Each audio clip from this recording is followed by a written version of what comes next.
जय मसीह की दोस्तों, आप सब कैसे हैं? आशा करता हूँ कि अच्छे होंगे। चलिए, आज का वचन हम पढ़ेंगे मत्ती का अध्याय 25 में 10 कुंवारियों का दृष्टांत। तो आप लोग शुरू से लेकर अंत तक वीडियो जरूर देखें। चलिए चालू करते हैं आज का वचन। मत्ती अध्याय 25 10 कुंवारियों का दृष्टांत। तब स्वर्ग का राज्य उन 10 कुंवारियों के समान होगा जो मसाले लेकर दूल्हे से भेंट करने के लिए। यानी कि मत्ती के अध्याय 25 में बताया गया है, एक कहानी से हम लोगों को समझाया गया है, जितने भी मसीह भाई बहनों उनको समझाया गया है कि स्वर्ग का राज्य उन 10 कुंवारियों के समान होगा जो अपनी मसाले लेकर दूल्हे से भेंट करने को निकली। उनमें 5 मूर्ख और 5 समझदार थी। मूर्खों ने अपनी मसाले तो ले ली, परंतु अपने साथ तेल नहीं लिया। यानी 10 कुंवारी थी जो मसाले लेकर दूल्हे से भेंट करने को निकली। मूर्ख ने तो मसाले ले ली परंतु तेल नहीं लिए, और परंतु समझदारों ने अपनी मसाले के साथ अपनी कुपियों में तेल भी भर लिया। जब दूल्हे के आने में देर हुई तो वे सब उगने लगी और सो गई। जब दूल्हे को आने में लेट हो गया तो सब उगने लगी और सो गई। और आधी रात को धूम मची, देखो दूल्हा आ रहा है। और आधी सोने के बाद आधी रात को हल्ला हुआ, धूम मचा कि दूल्हा आ रहा है, देखो दूल्हा आ रहा है, उसे भेंट करने के लिए चलो। आधी रात को धूम मची, देखो दूल्हा आ रहा है।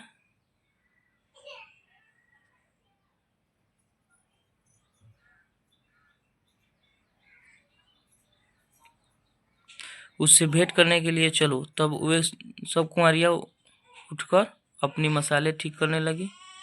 और मूर्ख ने समझदारों से कहा, अपने तेल में से कुछ हमें भी दे दो, क्योंकि हमारी मसाले बुझ जा रही है।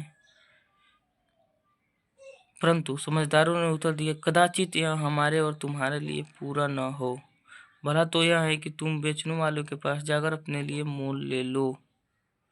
जब वे मोल लेने को जा रही थी तो दूल्हा आ पहुंचा, और जो तैयार थी वे उसके साथ विवाह के घर में चली गई और द्वार बंद किया गया। इसके बाद वे दूसरी कुंवारियां भी आकर कहने लगी, हे स्वामी, हमारे लिए द्वार खोल दे। उसने उत्तर दिया, मैं तुमसे सच कहता हूँ, मैं तुम्हें नहीं जानता।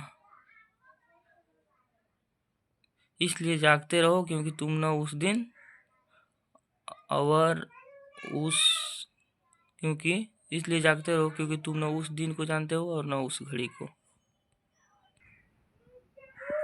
मत्ती अध्याय 25 में 10 कुंवारियों का दृष्टांत में बताया गया है कि 10 कुंवारी थी, कहानी के द्वारा समझाया गया है। और 10 कुंवारी में 5 को जो थी मूर्ख थी और 5 को समझदार थी।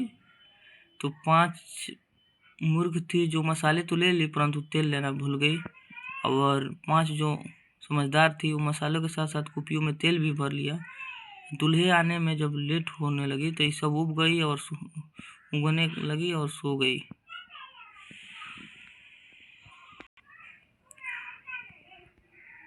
आधी रात को जब धूम मची यानी हल्ला हुआ, जब आधी रात को हल्ला हुआ तो उसे भेंट करने के लिए चलो।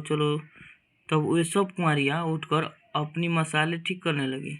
और जो मूर्ख थी वो मांगने लगी कि तेल हमें भी दे दो, थोड़ा सा तेल हमें भी दे दो, हमारे मसाले बुझ जा रही है। परंतु समझदारों ने उत्तर दिया, कदाचित यह हमारे और तुम्हारे लिए पूरा न हो। भला यह होगा कि तुम किसी दुकान से जाकर तेल खरीद लो। और 5 मूर्ख जो तेल खरीदने गई, तब तक दूल्हा आ गया और दूल्हा से ये लोग मिलने चला गया। शादी वाले विवाह के घर में चली गया, द्वार बंद किया गया। इसके बाद 10 कुंवारी उसके बाद दूसरी कुंवारी जो 5 मूर्ख थी, मूर्ख कुंवारी लोग आई और चिल्लाने लगी कि दूल्हा खोलिए, हे स्वामी, दूल्हा, हे स्वामी, द्वार खोलिए, हमारे लिए द्वार खोलिए। उसने उत्तर दिया, मैं तुमसे सच कहता हूँ कि मैं तुम्हें नहीं जानता, इसलिए जागते रहो, क्योंकि तुम उस दिन और उस घड़ी को नहीं जानते हो। यानी कि वचन के द्वारा यही बताया गया है कि हमारे यीशु कब आएंगे, उस घड़ी और उस दिन को कोई नहीं जानता है। जिस समय आएंगे उस समय कोई नहीं जानता है। जागते रहना है हर समय हर घड़ी, जब जब समय मिले परमेश्वर को प्रार्थना करते रहना है, परमेश्वर पर भरोसा रखना है। हर समय हर घड़ी, कभी भी किसी भी वक्त यीशु आ सकते हैं। इस कहानी को इसलिए बताया गया है कि वो किसी भी वक्त आ सकते हैं।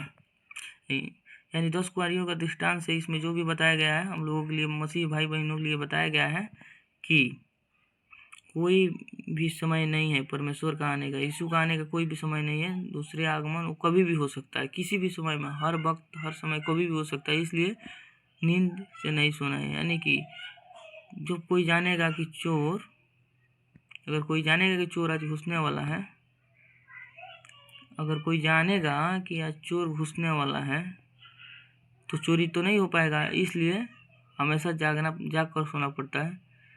और अगर समझदार होती तो वो भी दूल्हे के साथ चली जाती, लेकिन ये लोग समझदार नहीं थी। ठीक उसी प्रकार हम लोगों को भी जागना है।